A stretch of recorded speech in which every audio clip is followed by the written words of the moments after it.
Nilipokabidhiwa dhima ya kuendesha nchi hii, nilijikabidhi kwa Mungu nikasema kazi iliyoanzishwa iendelee. Nashukuru kwa jaala ya Mungu na ushirikiano wetu wa Tanzania sote, kazi iliendelezwa kwa ufanisi mkubwa kama ilivyoelezwa hapa na walionitangulia kusema. CCM iliahidi na CCM ilitekeleza.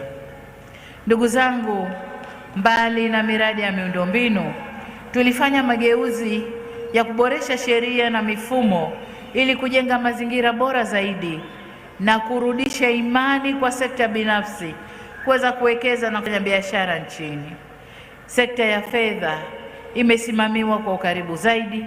Tumeweza kuongeza ukusanyaji wa mapato ya ndani na matokeo yake uchumi umerejea katika afya yake na unaendelea kukua kwa kasi. Kuongezeka kwa mapato kumeongeza pia uwezo wa serikali kujiendesha, ikiwemo kuajiri zaidi na kuongeza mishahara na maslahi ya wafanyakazi. Tumeweza kulipa na kuhimili madeni ya nje na wazabuni wa ndani. Tumeimarisha taasisi za utoaji wa haki na kutoa misaada ya kisheria kwa wananchi ili kulinda haki zao. Aidha, kwa kiasi fulani tulifanikiwa pia kuamsha ari ya michezo nchini.